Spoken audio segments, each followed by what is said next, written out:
Hello and welcome to True Knowledge. In today's video, we will be explaining the basics of how heat works in physics. Whether you need to study this for school or you just want to learn, this video should help. First off, let's clear up something important. Heat and temperature are not the same thing. Heat is a form of energy transfer, energy that flows from one object to another because of a temperature difference. Temperature, on the other hand, is a measure of how fast the particles in a substance are moving on average.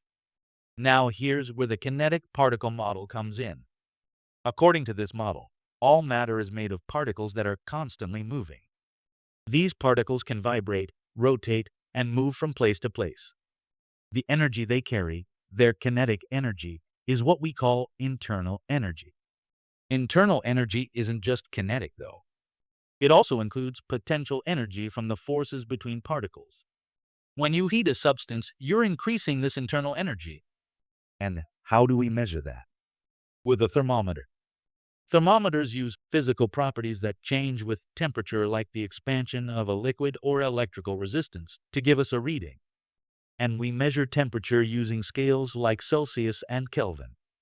Celsius is where 0 degrees is the freezing point of water, and 100 degrees is the boiling point of water, whereas the Kelvin scale starts at absolute zero, the point where particles stop moving entirely, which is approximately negative 273 in Celsius or about minus 460 degrees in Fahrenheit. Okay, so now we know what heat is, but how does it move from one place to another? There are three main ways: conduction, convection, and radiation. Conduction happens when heat travels through solids. Think of a metal spoon sitting in a hot pot. The particles at the bottom start vibrating more and bump into neighboring particles, passing the energy along the spoon. That's conduction in action.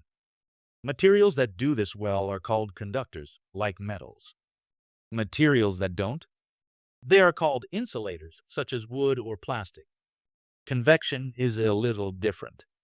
It happens in liquids and gases, fluids where particles are free to move. When part of a fluid is heated, its particles move faster, spread out, and become less dense. This warmer, lighter fluid rises, and cooler, denser fluid sinks to take its place. That circular motion, that's a convection current. It's how boiling water circulates and how hot air balloons rise. Then there's radiation, the only method that doesn't need particles at all. Radiation is the transfer of heat through electromagnetic waves. It's how the sun heats the earth, even though space is a vacuum. All objects emit thermal radiation, and hotter objects emit more of it. This kind of energy travels at the speed of light, around 3 multiplied minus 0 to the power 8 meters per second. And here's something cool. If you put two objects of different temperatures in contact, heat will flow from the hotter one to the cooler one until they reach the same temperature. This is called thermal equilibrium. Ever notice that some materials heat up faster than others?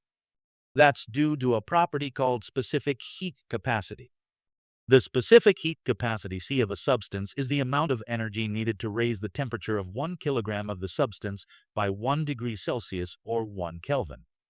The formula we use is Q equals mc minus delta T, where Q is the heat energy added in joules, m is the mass in kg, C is the specific heat capacity, and delta T is the change in temperature.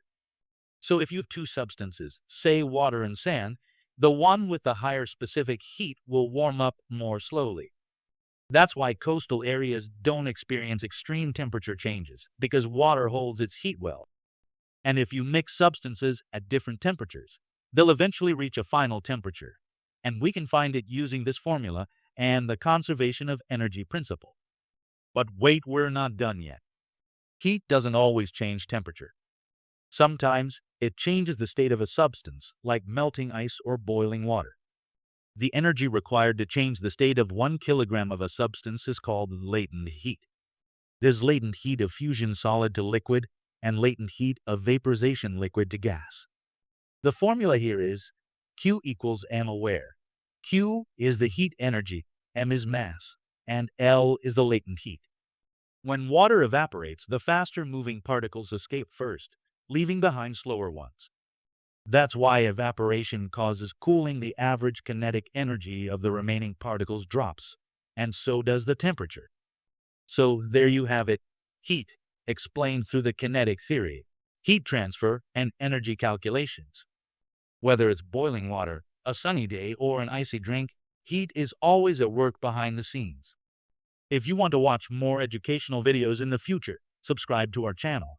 And if you want shorter breakdowns on more specific topics, you can follow us on Instagram or TikTok. Thanks for watching.